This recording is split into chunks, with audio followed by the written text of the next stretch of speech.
Gênesis 32, versos 22 ao 32.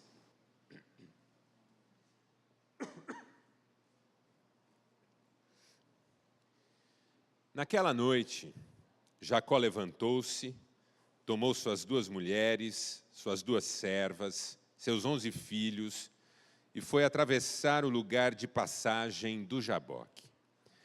Depois de havê-los feito atravessar o ribeiro, fez passar também tudo o que possuía.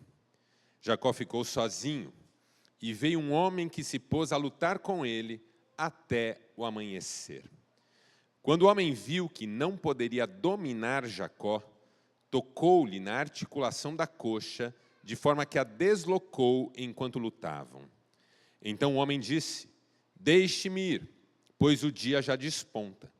Mas Jacó lhe respondeu: "Não te deixarei ir, a não ser que me abençoes." O homem lhe perguntou: "Qual é o seu nome?" "Jacó", respondeu ele.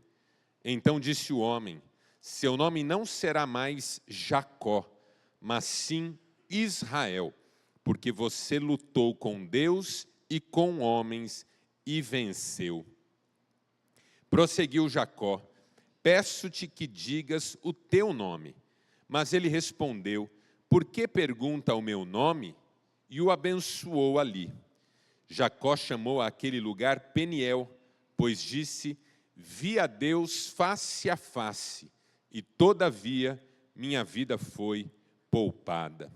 Ao nascer do sol, atravessou Peniel mancando por causa da coxa. E por isso, até o dia de hoje, os israelitas não comem o músculo ligado à articulação do quadril, porque nesse músculo Jacó foi ferido. Até aqui, louvado seja Deus por essa palavra, e você diz? Amém.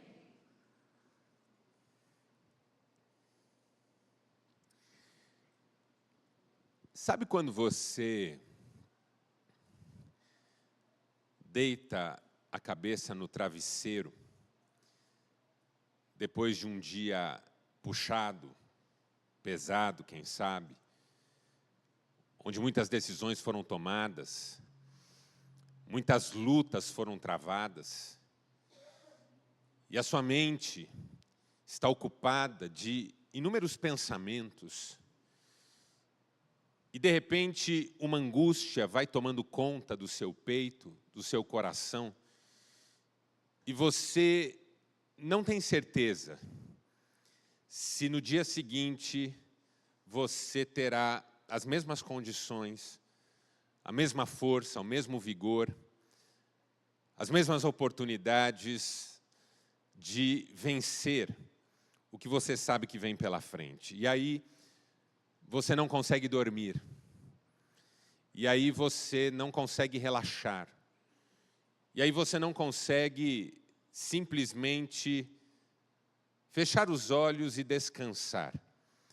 Porque a ideia do que vem pela frente se torna apavorante, se torna gigantesca, se torna assustadora, se torna uma espécie de terror. Todos nós já vivemos isso em algum momento na vida. Todos nós já fomos para a cama, em algum ponto da nossa história, perguntando para Deus: "Senhor, o que será de mim? O que será de mim? O que será de mim depois desse diagnóstico que eu recebi? O que será de mim depois dessa notícia que me chegou? O que será de mim depois dessa perda?" As perdas são muito complicadas. Às vezes, durante um dia, a gente lida com uma despedida difícil, um sepultamento, que pode ser de alguém, pode ser de um sonho. Aquela agitação, muitas emoções, à noite a gente deita e se pergunta diante de Deus: como é que vai ser daqui para frente? O que eu vou fazer, Senhor? Como é que eu vou seguir? Pode ser a perda de um trabalho, pode ser a perda de uma motivação, um fracasso que se consolidou ao longo de um dia.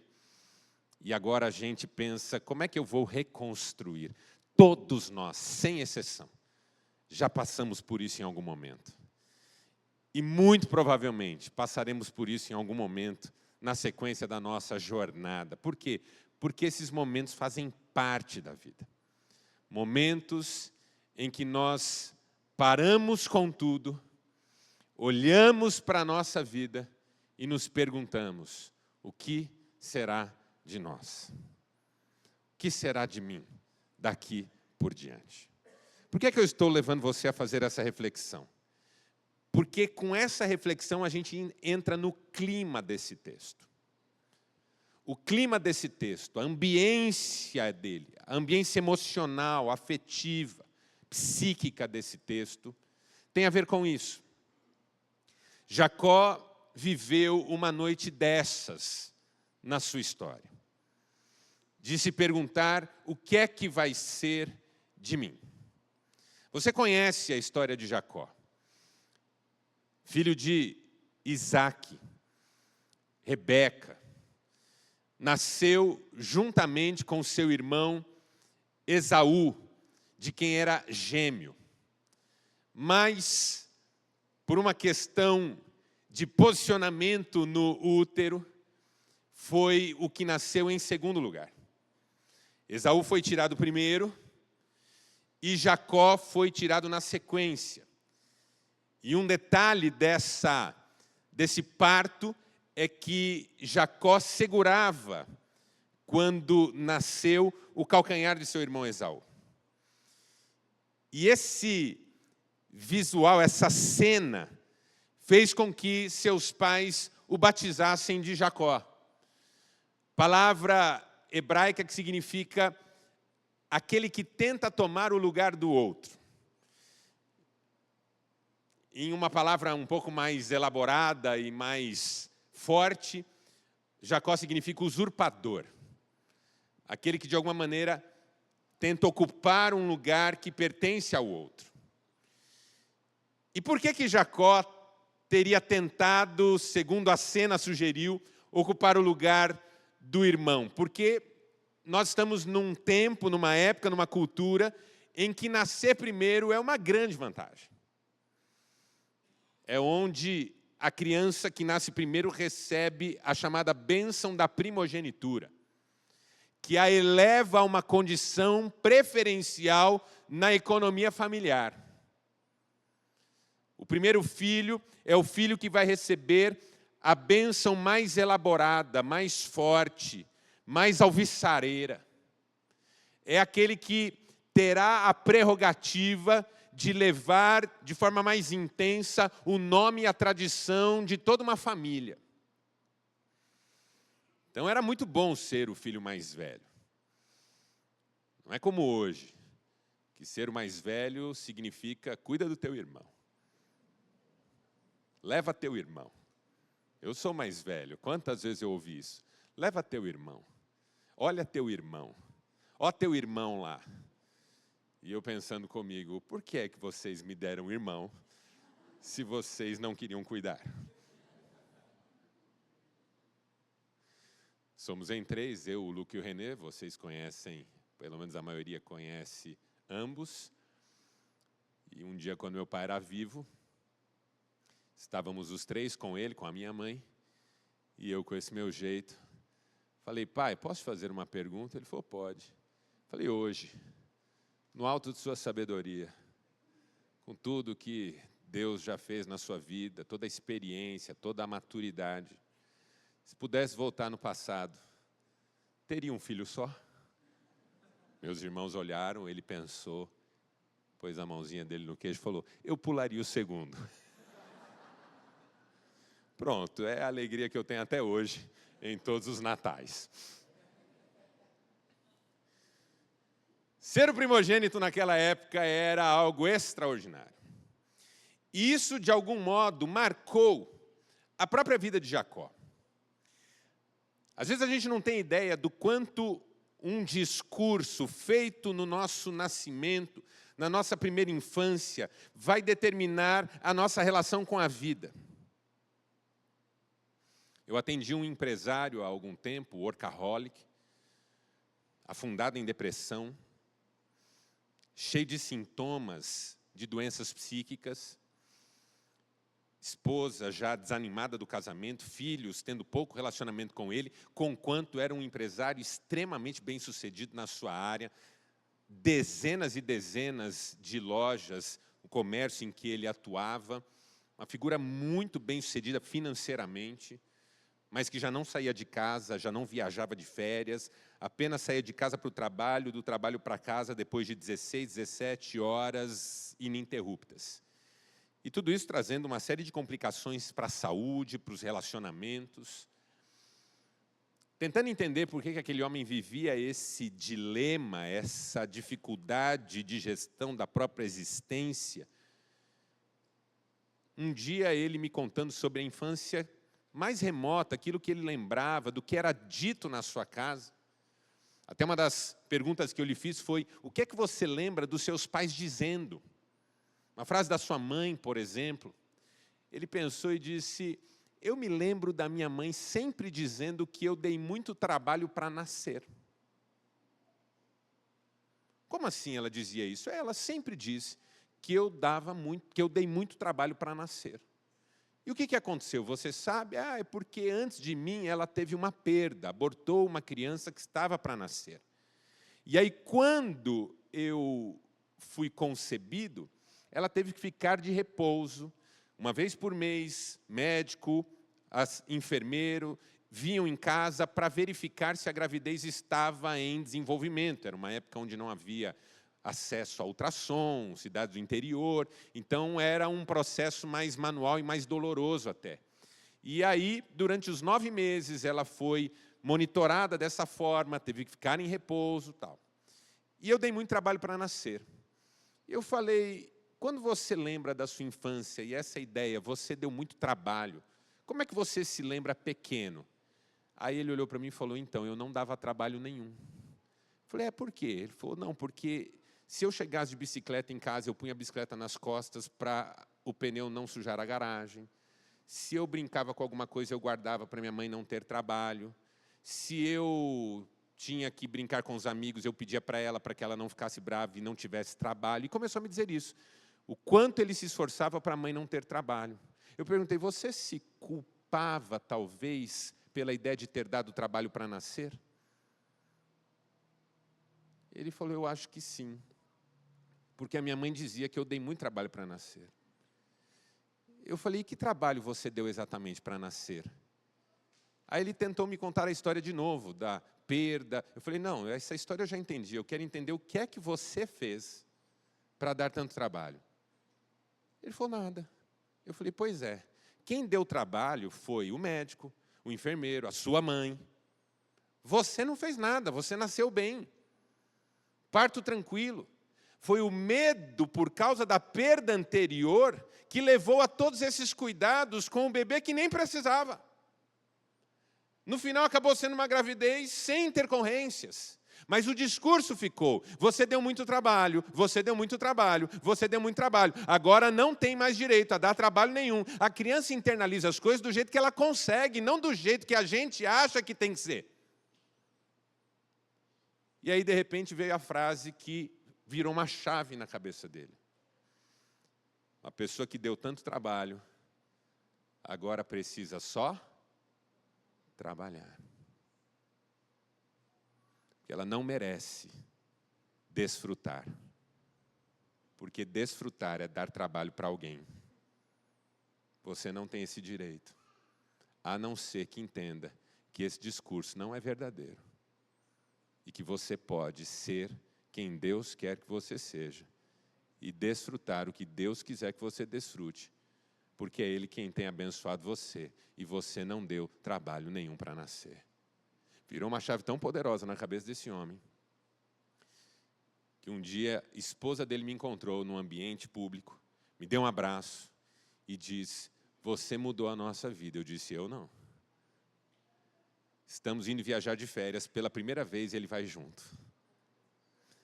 Veio no meu ouvido e falou assim: nunca me deu nada, deu uma Mercedes para mim esse Natal. Eu falei, então, e eu aqui, vendo os outros ganharem cesta.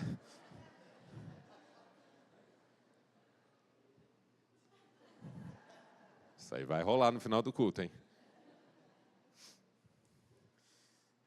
Discurso. Atendi um homem, estava no saguão do Aeroporto Internacional de Guarulhos, esperando embarcar para um país da Europa, uma viagem em grupo. De repente, lhe veio uma crise de pânico. Ele saiu correndo, largou sua esposa, o grupo, foi para a rua, entrou num táxi e pediu para o sujeito dirigir. Perdeu a viagem, perdeu os recursos, a esposa desesperada também não pôde embarcar, o grupo foi sem ele. Foi parar no psiquiatra, diagnosticado síndrome do pânico. Remédios poderosíssimos para se tratar. Veio parar na minha clínica. Conversa vai, conversa vem. O que é que você lembra do que foi dito para você na sua infância? Ele disse, quando eu nasci doente. E para que eu fosse tratado, meus pais gastaram tudo que tinha e meu pai quebrou. Teu pai quebrou? Quebrou. Eu quebrei meu pai. Quando ele disse isso, uma série de cenas infantis começaram a voltar. De como ele tinha vergonha do pai ser, naquela época, de uma profissão que os colegas chacoteavam. E ele pensava, mas ele perdeu tudo por minha causa. Por que esse homem saiu correndo do aeroporto naquele dia? Dentre outras coisas, é uma história muito longa. Porque como que ele pode hoje desfrutar uma oportunidade de passar um tempo na Europa se ele quebrou o próprio pai? E por toda a infância teve vergonha do pai, porque o pai teve uma profissão que a culpa era dele para o pai ter assumido. Algo não me fechou naquela história, eu falei, você tem pai e mãe vivos? Ele disse, não. Irmã, ele falou, eu tenho uma irmã mais velha. Eu falei, vá conversar com ela. Pergunte para ela se essa história é verdadeira. Porque algo no seu inconsciente me sugere que essa história não é verdadeira. Ele foi conversar com a irmã disse para ele assim, não, meu irmão, o pai quebrou antes de você nascer. Esse homem chorava na frente dessa irmã. O choro de uma vida inteira. Eu estava com um homem de mais de 60 anos na minha frente. Um discurso. Em 6 meses, eu o ajudei a sair de uma crise de pânico, de um síndrome de pânico. Hoje não toma remédio nenhum. E tem viajado com a esposa por onde Deus tem permitido. Nunca mais teve uma crise. A força de uma palavra. Por que eu estou chamando a sua atenção para isso? Todos nós aqui ouvimos algum discurso em algum momento. Porque isso aconteceu com Jacó. Alguém o viu nascer com a mãozinha ali e disse, olha, um usurpador.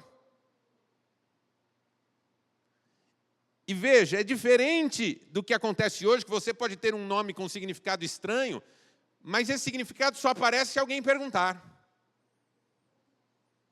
As pessoas me perguntam, o que significa Marcelo? E eu digo, rei valente, corajoso, que nunca foge ao perigo. Significado bonito, né? Verdadeiro? Eu falei, não sei.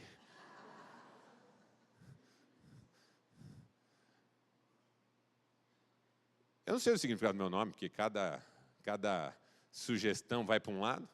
Então eu dou o que eu quero. Mas isso não faz diferença no dia a dia. Marcelo é um nome, não é um adjetivo. Quando você chama Jacó, na cultura hebraica, Jacó significa usurpador. E alguém perguntava para Jacó, qual é o seu nome? E ele dizia, usurpador. Meu nome é aquele que tenta tomar o lugar do outro. E, incrivelmente, isso vai dominar a mente de Jacó ao longo de sua existência. Ele vai invejar até essa posição do irmão de primogênito. A ponto de um dia, o irmão voltando cansado de uma batalha, de uma caça, Esaú, encontrou Jacó no caminho. Jacó tinha um prato de uma sopa de lentilha na mão. Esaú estava tão exaurido, tão cansado, deve ter ficado tantos dias fora, que ele quer aquela sopa de todo jeito. Porque pense o quanto uma pessoa está mal para desejar uma sopa de lentilha. E ele diz: meu irmão, me dê essa sopa porque eu estou morrendo. Jacó esconde a sopa e diz assim: só se você me vender o seu direito de primogenitura. Olha o coração de Jacó. Só se você me vender o seu direito. O Esaú, que tem aquilo desde que nasceu, você não dá valor para o que você tem, para o que é seu, para o que está sobrando na sua vida. Ele diz: o que eu vou fazer com o direito de primogenitura se eu estou morrendo? Me dá essa sopa logo aqui. Só que Jacó levou isso a sério.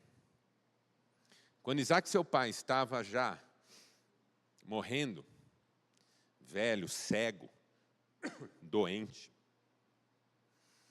Jacó deu o seu movimento. Fingiu ser Esaú, colocou pelos nos braços. Esaú era peludo, por isso até recebeu esse nome. Foi até seu pai e fingiu ser Esaú, para conseguir ser abençoado com a bênção da primogenitura. E Isaac, tendo sido enganado, porque estava muito velho, muito doente e cego, deu a bênção da primogenitura para Jacó. Quando Esaú chegou e disse: pai, agora é o momento do senhor me abençoar. Quem é você? Ele falou: sou teu filho Esaú. Ele falou: não é possível. Esaú já veio, eu já dei a bênção para ele. Esaú foi tomado de uma ira tão poderosa que ele falou: assim que meu pai for sepultado, eu vou matar meu irmão. E o Esaú era caçador, guerreiro, filho mais velho, poderoso. Vocês viram que eu estou em crise hoje, né? E Jacó era o ajudante da mamãe. Ajudava a mãe na cozinha, o menino mais frágil. A mãe falou: Jacó, some daqui, porque o teu irmão jurou que vai te matar. Eu não vou conseguir te defender e eu não quero perder 2 filhos no mesmo dia. E aí o Jacó foge. E assim, você vai ler depois a história de Jacó na sua Bíblia, é uma história de altos e baixos. O tempo todo Jacó vive à sombra desse discurso. Tanto que acontece com Jacó uma coisa muito surreal. Ele vai viver na casa de um sujeito chamado Labão, ele se apaixona pela filha de Labão, uma menina chamada Raquel. E aí ele promete trabalhar 7 anos para o Labão, para casar com a Raquel. O Labão concorda, o Jacó trabalha 7 anos, chega o dia do matrimônio. O casamento acontece, a festa familiar acontece, dão um porre no Jacó, colocam ele dentro da tenda, a mulher entra, ele tem relações com ela, acorda no outro dia, olha para a mulher, não é Raquel, é Lia. Aí ele toma um susto. Ele fala: o que você está fazendo aqui? Ele fala: não, eu sou tua mulher agora. Ele fala: mas cadê Raquel? Não, vai falar com Labão. Vai falar com Labão, Labão olha para ele e fala assim: não funciona assim. A gente nunca casa a filha mais nova antes da mais velha aqui na nossa cultura. E eu fico pensando em Jacó perguntando: não podia ter avisado antes? Né? Teve que trabalhar mais 7 anos para ter Raquel. E por que isso é irônico? Porque Jacó se torna vítima da irmã que toma o lugar da irmã, que usurpa o lugar. Porque um discurso faz isso com a sua vida, começa a determinar as suas experiências. Uma hora você vive o tempo inteiro aquilo que você sempre viveu. Compulsão à repetição, tudo se repete. E Jacó agora tem 2 mulheres, por quê? Porque uma agarrou no calcanhar da outra e puxou. E passou por cima. E tomou o lugar. Aqueles momentos que você olha para a sua vida e fala: mas por que isso sempre acontece comigo? E para piorar a situação de Jacó, ele ainda precisa fugir do seu irmão. porque há uma promessa, eu vou matar você. Jacó casa com 2 mulheres, tem um monte de filho, porque aí cada mulher começa a querer lhe dar filho, aí como uma não consegue, as concubinas começam a ser usadas para isso. Eu sei que o Jacó tem uma família enorme. Mas não pode viajar tranquilo para qualquer lugar, porque há uma promessa de que seu irmão vai matá-lo. Até que, finalmente, Jacó decide encontrar o seu irmão. E é na véspera desse encontro que ele atravessa o Jaboque, o ribeiro do Vale do Jaboque, e tem essa experiência que nós lemos aqui, que é um roteiro, um guia, uma sugestão de Deus para todos aqueles momentos em que a gente põe a cabeça no travesseiro ou nem consegue ir para a cama e fica se perguntando: o que é que vai ser de mim amanhã? O que é que eu faço da minha vida amanhã? Como é que eu vou vencer essa luta amanhã? Há muita gente vivendo isso hoje. E a primeira lição que Jacó nos ensina, eu vou elaborar da seguinte maneira. E você vai repetir comigo. Diga: troque a confusão pela solitude. Entendeu a ideia? Troque a confusão pela solitude. Entenda, solitude não é solidão. O teólogo alemão Paul Tillich escreveu que a linguagem nos deu a palavra solidão para falar da tragédia de se estar sozinho. Mas nos deu a palavra solitude para falar da glória de se estar sozinho. Entendeu a diferença? Jacó chega no Vale do Jaboque, diante do ribeirão, faz toda a sua família atravessar. Suas 2 mulheres, chega a ser engraçado ler isso aqui. Suas 2 mulheres, suas 2 concubinas, seus 11 filhos, aquela tropa, seus empregados, era uma tropa. E quando todo mundo atravessou, ele fica. Porque há momentos na vida em que nós precisamos fazer essa escolha de sair do contexto agitado, tumultuado, corrido, exigente de um dia a dia frenético, para estarmos a sós diante de Deus. Jesus traduziu essa ideia no Sermão do Monte, falando sobre oração e dizendo: quando você for orar, entra no teu quarto, fecha a porta. Por que fechar a porta? Para se isolar desse mundo que o tempo inteiro te chama atenção, que o tempo inteiro te provoca pensamentos obsessivos, angustiantes, desarticulados. Alguém inventou uma tal de síndrome do pensamento acelerado, que é uma coisa que não existe, porque não é que o pensamento fica acelerado, o pensamento já ocorre quase que na velocidade do som. As transmissões neuronais acontecem praticamente na velocidade do som. Você nunca vai pensar mais rápido do que pensa. Não acelera o seu pensamento. Ninguém aqui. Se o meu pensamento ou o seu acelerasse, isso seria ótimo, porque nos ajudaria a processar mais rapidamente muitas coisas. O pensamento não acelera, ele desorganiza. Quando a mente está angustiada, os pensamentos se tornam persistentes, desarticulados e mais angustiantes. Persistente porque não para. Você diz assim: não vou mais pensar nisso. E quando vê, está pensando. Machado de Assis. Há pensamentos que são da família das moscas teimosas. Por mais que nós as afastemos, elas tornam e pousam. O pensamento não vai embora. E à medida que ele não vai embora, ele começa a se desarticular dos outros. Sabe aquele pensamento intrusivo? E se você for mandado embora? E se eu for mandado embora? Esses dias lá no emprego começaram a falar nessas coisas.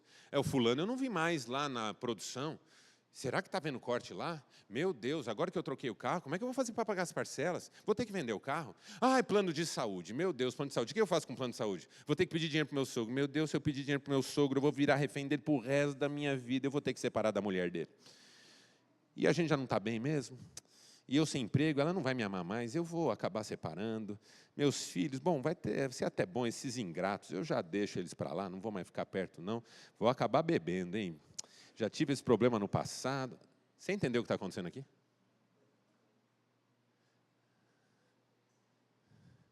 A pessoa pensa, e no final ela está pensando sobre algo que não faz o menor sentido. Por que ela acha que acelerou? Porque ela não pensa nada por completo. Esse é o ponto. Se você pegar um filme e ficar cortando a cada segundo uma cena, o filme vai ficar mais curto. A sensação que você terá é que ele está passando mais rápido, mas no fundo você só está vendo cena a cena, de forma entrecortada.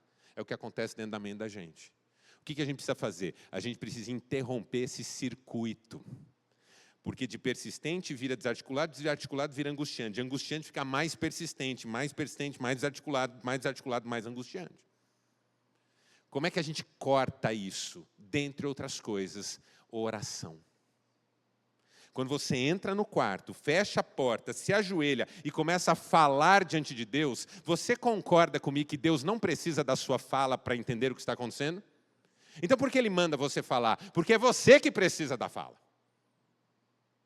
Você que precisa dizer, porque se você só pensar enquanto está ajoelhado, a desarticulação volta. Como aquele amigo que foi orar antes de dormir, e entre estar dormindo e acordado, se pegou orando pelo Mickey. Era criança. E percebeu que havia dispersado um pouco na oração. Você já fez isso, você já dispersou na oração. Mas quando você fala, Senhor, estou aqui de joelhos na Tua presença, estou angustiado. Minha mente está dominada por pensamentos. Às vezes eu ajudo algumas pessoas que me procuram e digo, você tem fé? Tenho. Você faz orações? Faço. Comece a escrever suas orações. Quando a cabeça está muito tumultuada, escrever as orações ajuda. Os salmistas fizeram isso e nós temos essas orações até hoje. Para sermos edificados por elas. 60% dos salmos são fruto da pena de pessoas angustiadas. Troque a confusão pela solitude. Resguarde-se, saia do olho do furacão. Permita-se momentos de estar a sós com Deus. Dietrich Bonhoeffer escreveu que quem não suporta esse momento solitário não está apto à comunhão. Porque vai usar da presença dos outros e desse convívio com os outros para fugir de suas reais questões. Pergunta, quanto tempo faz que você não dá uma parada para pôr a sua cabeça no lugar? Para se reconciliar com Deus? Para confessar pecado, como foi feito hoje aqui? Quanto tempo faz? Porque o que aconteceu aqui é didático, pedagógico. Não tem nenhum efeito se você estiver dispersivo enquanto o momento está acontecendo. Trocar a confusão pela solitude. Há pessoas que optam pela confusão, porque a confusão as ajuda a distraírem-se de si mesmas. Freud falava da pessoa que carrega a confusão dentro dela e, por não conseguir lidar com isso, tem que colocar a confusão fora dela. Imagina uma senhora dona de casa, esposa, com filhos, final de semana, domingão. Ela termina de lavar uma louça, de guardar alguma coisinha, para na porta da sala, está lá o marido, naquele papel masculino, potente, deitado no sofá, só desorba.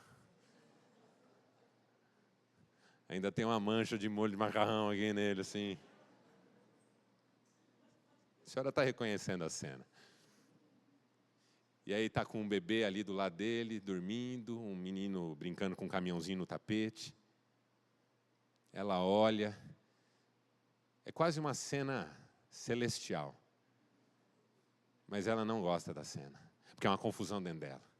E é como se ela se perguntasse, o que eu faço para destruir isso em 1 minuto? Ela faz uma fala. A vida de vocês é boa, né? Enquanto eu estou aqui, cuidando de tudo, sem ajuda de ninguém. Aí o marido olha e fala assim, mas o que você precisa? Agora mais nada, né? Agora já fiz tudo. Aliás, que é a minha vida, né? Fazer tudo, não ter descanso, não ter 1 minuto de paz. Aí ele fala, não, mas eu te ajudo, me ajuda. Ontem eu fiz isso. Fica jogando na minha cara que me ajuda mesmo. Você se acha também. Né? Só porque tua mãe acha que você é o filho maravilhoso, mal sabe ela o que eu enfrento aqui. Ó. Aí a criança, mãe, para de brigar com o pai. E você para também, porque você já estudou. Menino, só dá trabalho para essa mãe aqui, a gente tem que fazer tudo. Esse bebê aí, De repente o marido fala, você também é uma louca, e se comporta aqui no louca, fica falando essas coisas, louca, não sei o quê e tal. Quando vê tá aquela briga, e ela olha para a briga agora e fala assim, olha como eu sofro. Vocês entenderam que eu estou exagerando, isso não existe, não acontece em lugar nenhum. Mas se eu não resolvo a confusão dentro, eu preciso dela fora. Para poder dizer, é isso que me faz infeliz, e não isso que eu carrego aqui. A cura de Jacó começa quando ele troca a confusão pela solitude. Porque só existe solitude quando a gente se percebe frente a frente com Deus. E, de repente, Deus está presente na cena, tratando de Jacó. Segunda lição. Troque, diga, troque o conflito secundário pelo principal. Troque o conflito secundário pelo principal. Qual que é o conflito secundário de Jacó? Esaú. Qual que é o conflito principal? Ele mesmo. E assim, Deus toca na ferida, ok, irmãos? Aparece um anjo ali para interagir com Jacó e eles acabam brigando. Por causa disso, toda a tensão ligada a Esaú tem que ser canalizada na direção de alguém. E à medida em que o anjo começa a perceber que Jacó é obstinado, lhe toca na coxa e a desarticula. É um símbolo dessa desarticulação que Jacó está vivendo em todas as áreas da sua vida. E ele é ferido ali e passa a mancar depois daquilo. Quando o anjo diz, me deixa embora, o Jacó diz algo muito forte, que a gente precisa entender hoje aqui. Não enquanto não me abençoares. Por que a gente tem que entender isso? Porque bênção no Antigo Testamento não é o que a gente acha de bênção hoje. Hoje você pensa em bênção em termos de uma dádiva, de uma solução, de algo que resolve um problema ou traz um benefício. A ideia de bênção no Antigo Testamento é muito mais ampla do que isso e está muito relacionada àquilo que se diz. Então, abençoar é bendizer.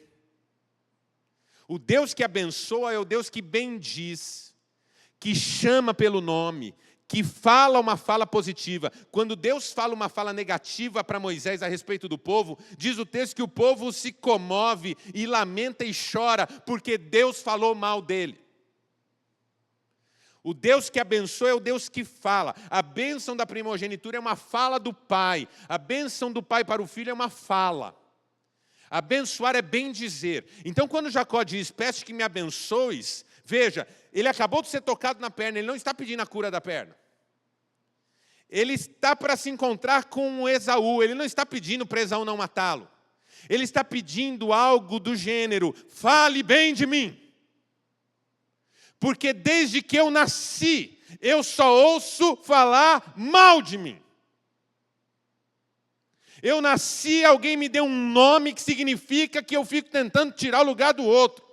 Eu cresci refém desse discurso. Por onde eu passo, esse fantasma me assombra. Eu hoje estou sem lugar para morar. Eu hoje não tenho perspectiva de futuro. Eu hoje não sei quem eu sou.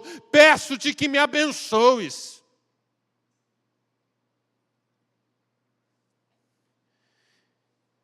E por que eu digo que Deus toca na ferida? Porque o anjo faz uma pergunta.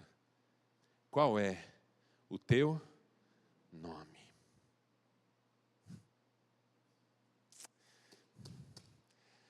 É a vida inteira isso, entendeu? É a vida inteira dizer esse nome. Meu nome é usurpador. Você está entendendo que você está aqui? Porque a vida inteira você está tentando ser quem você não é. Quando Deus sabe quem você é e tem um plano para você. E aí o anjo faz o movimento da cura. Troca o nome dele. E fala, a partir de hoje, você não vai mais se chamar Jacó, mas Israel. Porque você luta com Deus e fica vivo.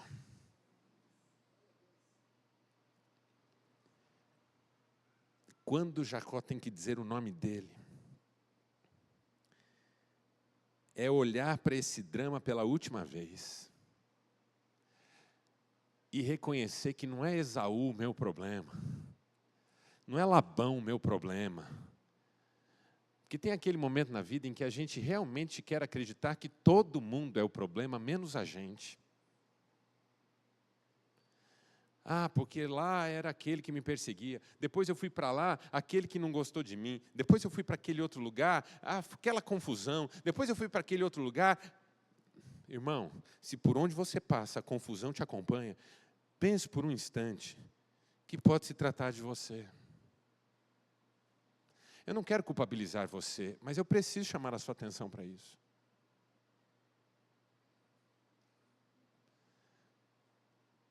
Nesse momento, olhe para mim, seu problema não é dinheiro, por mais que ele esteja faltando. Não é a doença que você está enfrentando, por mais que ela seja terrível. Não é a crise conjugal que você está atravessando, por mais que dê vontade de jogar tudo para o alto. Nesse momento, a maior luta que você tem a travar é quem é você diante de Deus. Porque o resto tudo se resolve. Tudo se resolve. Até porque maior é Deus do que o diagnóstico que você recebeu. Maior é Deus do que a crise financeira que você está enfrentando. Maior é Deus do que tudo que pode apavorar você nessa manhã. E Deus já tem livramento para você, em nome de Jesus. Enfrente o conflito principal, que é sobre quem é você diante de Deus. E aí você vai pôr a terceira lição em prática. Porque a terceira lição que você vai colocar em prática diz assim: troque o discurso humano pela palavra de Deus. Jacó, você não vai mais chamar Jacó. Você vai chamar Israel. Porque você é um valente lutador. Não é sobre o que as pessoas veem quando olham para você. Essa é a chave. Não é o que as pessoas veem quando olham para você. É o que Deus vê quando olha para você. Meu Deus, quanto tempo na vida eu vivi sofrendo pela ideia do que as pessoas estavam vendo quando olhavam para mim.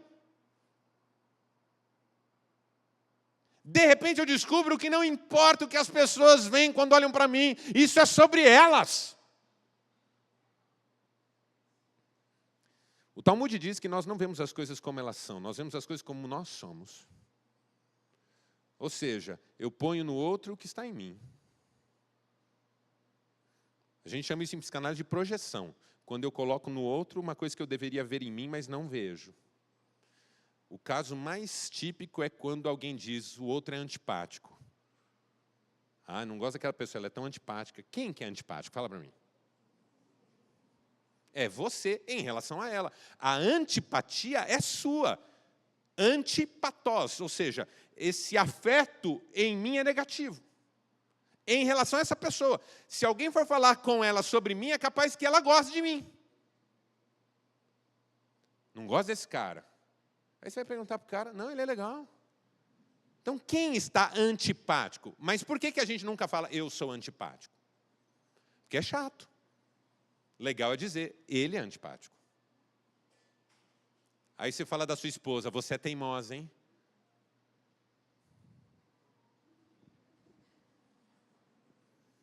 Falou o Cordeiro de Deus, o amigo da paz, o encantador de unicórnios, o alecrim dourado que nasceu no campo sem ser semeado, a pedra que atingiu Golias na testa, pessoa extraordinária, sempre sóbria, temperante, solícita.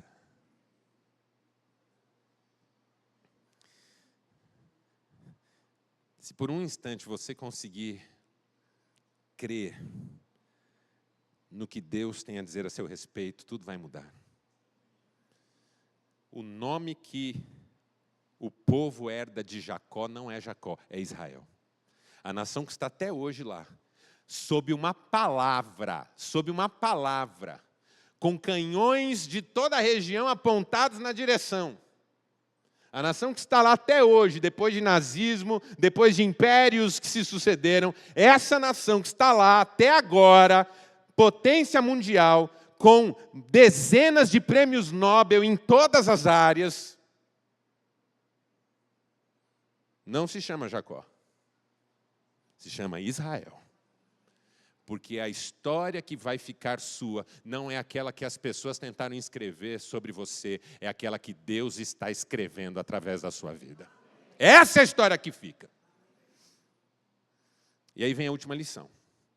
Diga, troque medo e dúvida por fé. É a última troca. Amanhece o dia. Jacó manca. Ele está indo encontrar Esaú. Antes ele não mancava, já ia apanhar. Agora ele manca. Tem menos condições agora. Só que agora ele não tem nem medo e nem dúvida. Porque se ele lutou com Deus e prevaleceu, quem é Esaú? E aí ele se encontra com a família. Manda seus servos localizarem Esaú para que ele possa ir até Esaú. Os servos vão, encontram Esaú.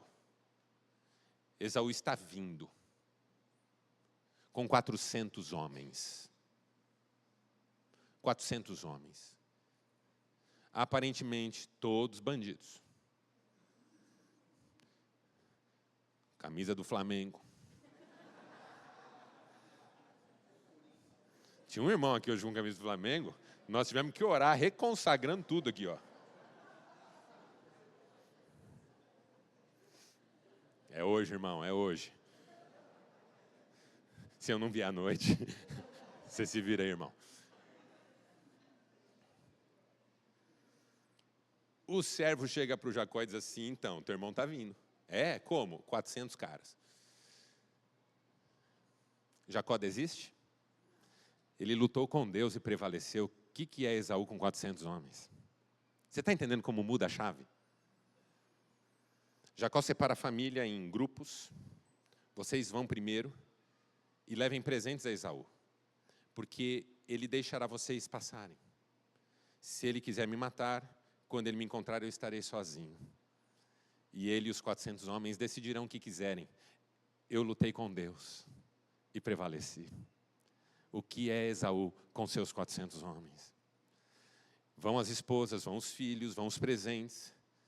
Cada grupo que encontra Esaú diz, teu irmão mandou isso para você. Finalmente é Jacó, Esaú e seus 400 homens vindo na direção dele.